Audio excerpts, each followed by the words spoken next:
In 500 AD, a Neanderthal man is playing around with his son Grendel when they're suddenly approached by King Hrothgar of Danelands and his soldiers. These warriors see the Neanderthal as a troll and have come to kill him, so the man hides Grendel on the edge of a cliff before confronting the soldiers. Unfortunately, he's easily overpowered by torches and arrows, and he falls off the cliff to his death. Then Hrothgar sees little Grendel hiding, but decides to spare him and goes away with his men. Afterward, Grendel goes to the beach and pulls at his father's body, but of course he doesn't move. Accepting the sad truth, Grendel takes a sword and cuts his dad's head off to take it home. Many years later, Grendel has grown into a burly man just like his father. Grendel still has the head around, and he misses the real sight of his father so much that he goes to the top of a mountain and hits his head as a ritual to swear revenge. Then he starts searching the area until he finds the small village where Hrothgar and his men live. Later in the evening, Grendel sneaks around and surprises a soldier from behind, quickly knocking him out before heading into the Great Hall. The next morning, Hrothgar enters the hall to discover all his warriors have been murdered and decapitated. Meanwhile in Geatland, Beowulf appears in the sea and rushes to the shore where he meets a fisherman who helps him get an eel off his leg. The fisherman shares his dinner with Beowulf, who turns out to be a famous hero. Beowulf pretends he doesn't care much for fighting, but he remembers a recent battle he had during which he killed multiple people with quick and precise strikes. Eventually Beowulf manages to return home and hears a story about the Danes having trouble with a troll, so he volunteers to go and help. The king of Geatland grants him permission to take a few men, and the next morning they sail to Danelands. During the trip, a pale hand reaches out of the water to try to grab Beowulf, but he moves away just in time. Meanwhile in Danelands, Hrothgar goes out in the middle of the night and yells for the so-called troll to come and fight him. While Hrothgar is distracted, Grendel approaches a guard and kills him before running away. Hrothgar sees him and tries to follow him, only to lose him in the darkness. The next morning, Hrothgar is too depressed over his losses because he's realized the troll is slowly killing his men to make him suffer. His wife tries to scold him to make him react and be the king his people need to no avail. Moments later, the village prepares a funeral for the fallen soldier and gets the attention of Brendan, a Christian priest. He swears he can scare the evil that haunts this village away, but Hrothgar doesn't take him seriously. A few days later, Beowulf and his men arrive in Danelands, and when they're shown around, they notice that the village is falling apart. They also see Selma the witch nearby, but they're warned to stay away from her. Hrothgar comes out running when he hears Beowulf is here, revealing that the famous hero was born in Danelands and left when he was 8. To celebrate this reunion, Hrothgar throws a special banquet. He is too depressed to offer a proper speech, so the queen guides the toast instead. Then Beowulf promises to kill the troll before he and Hrothgar have a talk in private. Beowulf asks if there's anything he should know, but Hrothgar swears there isn't. That night, Beowulf and his men stay up to wait for the enemy. Outside, Grendel comes closer to the village and finds Brendan praying, but after sniffing him he decides to not attack him. Next Grendel approaches the Great Hall and smells the door too, causing it to creak. The warriors hear this and get ready to fight, but when they open the door, they discover Gretel has left without doing anything. The next morning, they interrogate Brendan, who thinks he survived thanks to the protection of his god.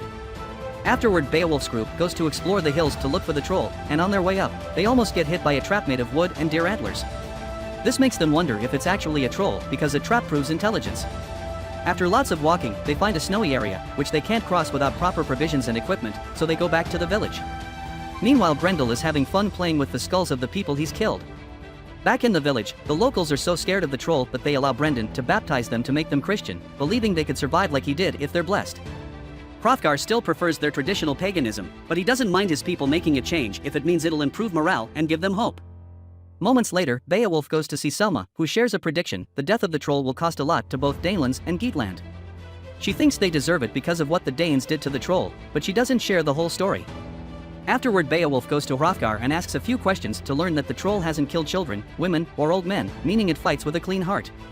Beowulf can't understand how this all started and it worries him, which causes Hrothgar to lose his mind and yell at Beowulf for believing a crazy witch.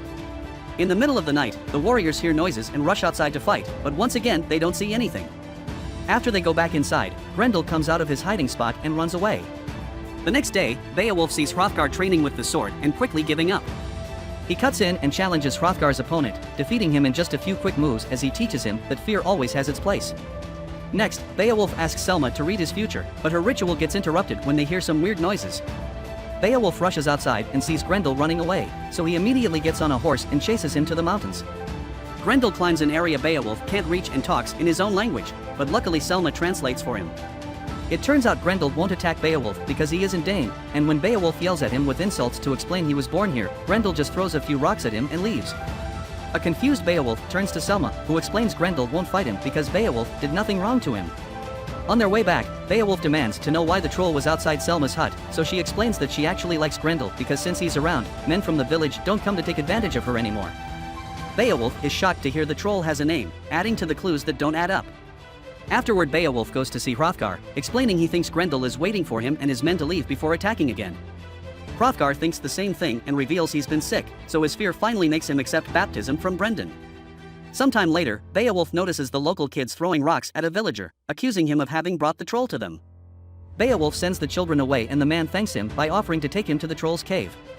He didn't say anything before because he had been scared, but now he's baptized he feels safe. Beowulf and his men take their boat to the beach and climb over a hill, where they find Grendel's cave on a cliff. One of the soldiers tries to climb down but almost falls, so they decide they'll have to come back later with some rope for safety. Before leaving, one of the soldiers pees into the cave, which isn't approved by the villager. During the trip back, Beowulf is shocked to see a kid hiding in another cave. While everyone is distracted, the mysterious pale hand reaches for the peeing soldier to pull him down, but his friends save him just in time. That night, Beowulf has trouble staying awake, and every time he closes his eyes he sees a vision of the cave kid with a sword. The next morning, they're devastated to discover the village that guided them to the cave has been killed. Furious, Beowulf and his men return to the cave and this time they reach it safely with some rope. The place is full of bones and armor from the victims, but Grendel isn't around. One of the men is so frustrated that grabs the head of Grendel's father and destroys it. Afterward, Beowulf goes to Selma to ask for her help. When she refuses, he just ties her up and takes her to the hills, hoping Grendel will come out when he threatens her with a knife. However, nothing happens, so Beowulf releases Selma and after scolding her for being on the wrong side, he leaves her behind. Meanwhile, Grendel returns to his cave and finds the destroyed skull. After taking a sniff to track down the person who did it, he goes to the top of the hill and does the same blood ritual to swear revenge. When night falls, Grendel appears at the village while everyone sleeps and kills the guard outside by impaling him with a spear. Then Grendel storms into the Great Hall, waking up Beowulf and his men. Chaos ensues as the soldiers try to fight Grendel, who is too strong to be bothered by the attacks of puny humans. He hits the men but doesn't kill them, just pushing them away until he reaches the one that destroyed his father's head. After whispering the word Papa, Grendel finally kills him to have his revenge. A furious Beowulf jumps on Grendel's back to try to punch him, but Grendel just throws him on a table before he starts climbing some chains to reach the upper floor. Beowulf jumps on him again to make him fall and tie something up, but Grendel punches him away and jumps out of the window, only to get caught in the trap Beowulf just set up. Now Grendel is hanging by his right arm, however he doesn't hesitate to grab a spear and take care of the issue. As soon as he frees himself, Grendel runs away, leaving his arm behind.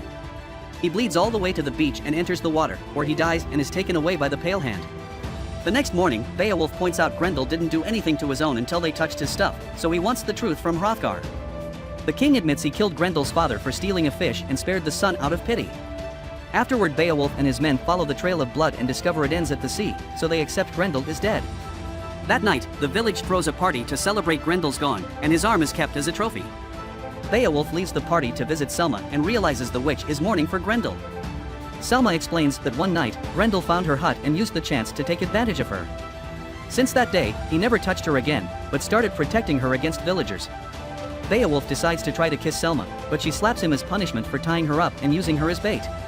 Next she jumps on him and they spend the night getting frisky together. Meanwhile, the creature with the pale hand comes out of the sea, revealing to be a sea hag. She comes to the village and quickly kills Brendan before entering the Great Hall to find Grendel's arm hanging on a column, causing her to cry out because Grendel was her son. At that moment the soldiers come after her, but the sea hag easily pushes them away and even kills a few men before leaving with the arm.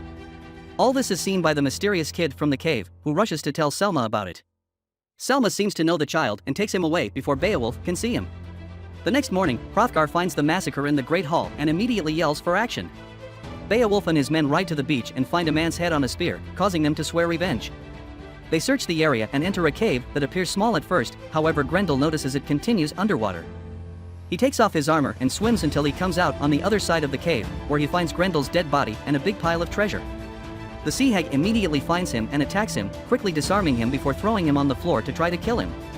Beowulf tries hitting her with a rock until he pushes the hag off him, then he grabs a sword from the pile of treasure to kill her with a quick strike.